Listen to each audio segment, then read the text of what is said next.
Hi everyone, welcome back to the channel. Today I'm going to review McGuigan Zero Sauvignon Blanc 0.0 and I'm not looking forward to it. Just a quick word on the scoring system before I introduce the drink. So we've got scores out of 10, look, smell, taste, mouthfeel, price, and then the big one of course, would I buy it again?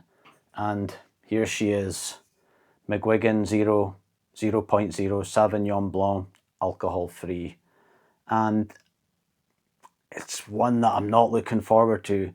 For full transparency, I've tried a red alcohol free wine and it was absolutely garbage. I can't remember what the name was, and I've never tried a white one before.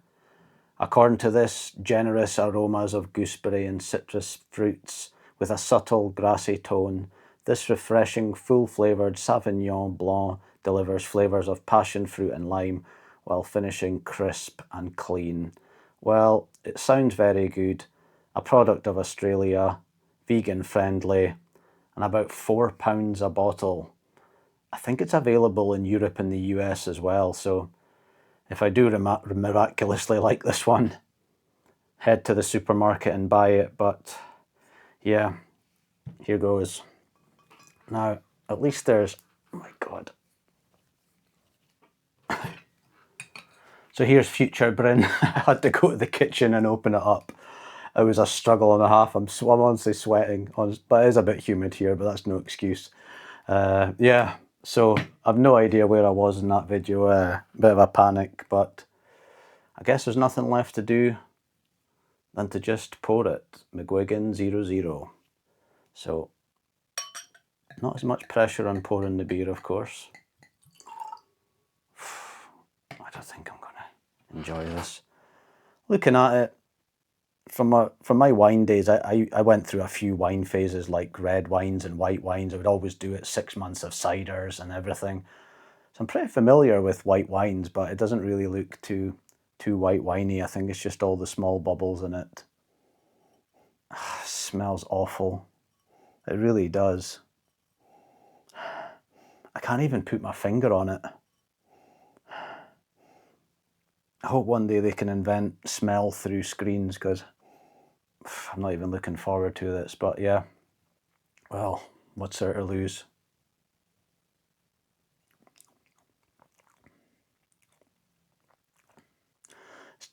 It's not as bad as it smells. I guess if you are a wine drinker, this might be all right. But it's just the smell, it's just awful.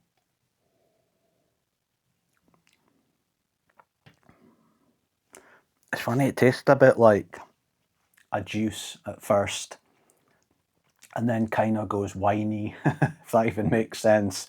I'll give it one more shot. Like I say, it smells just awful.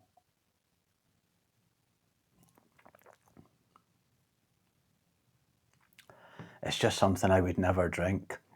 Honestly, if you're a white wine drinker and you've tasted anything like this, please tell me in the comments.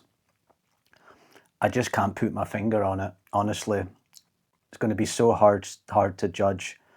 I'm going to need to cut it, have 5 or 6 more drinks of this, and honestly get back to you.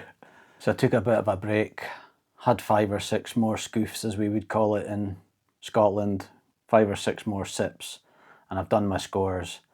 And before I start ripping into it, maybe it's a bit of a good to put a disclaimer in that I just don't think there's nearly as much investment in wines as there is to alcohol-free beers. Maybe that's the reason. Maybe in 5-10 years' time they'll be amazing. But honestly, that smells just put you off for life.